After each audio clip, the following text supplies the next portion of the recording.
Myositis బారిన పడి కోలుకున్న సమంత సినిమాల విషయంలో చాలా సెలెక్టివ్గా ఉంటుంది. నిర్మాతగా మారి శుభం సినిమా చేసిన ఆమె దాంతో కమర్షియల్గా బాగానే సంపాదించింది. ఇక ఇప్పుడు ఆమె నుంచి మా ఇంటి బంగారం అనే సినిమా ఎప్పుడెప్పుడు వస్తుందా అని అభిమానులు ఎదురు చూస్తున్నారు. ఈ సినిమాని గతంలోనే చాలా కాలం క్రితం ప్రకటించారు.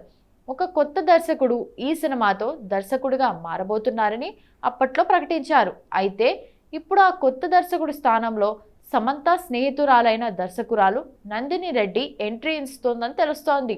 వీరిద్దరూ కలిసి గతంలో ఓ బేబీ లాంటి హిట్ అందుకున్నారు. అయితే అంతకుముందు చేసిన జబర్దస్త్ అనే సినిమా పెద్దగా వర్కౌట్ కాలేదు.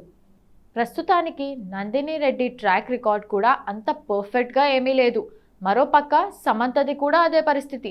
ఆమె చేస్తున్న సిరీస్లు ప్రేక్షకులను ఆకట్టుకోలేకపోతున్నాయి.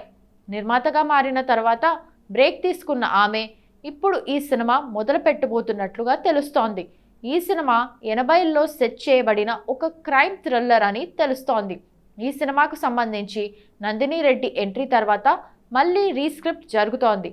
సమంత తన సొంత ట్రాలాలా మూవింగ్ పిక్చర్స్ బ్యానర్ మీద సినిమాని నిర్మించబోతోంది. ఈ మధ్య కాలంలో ఓ ఇంటర్వ్యూలో సమంత మాట్లాడుతూ తాను ఇక మీదట ఎక్కువ సినిమాలు కాదు, మంచివి తక్కువ చేయాలనుకుంటున్నట్లు వెల్లడించింది.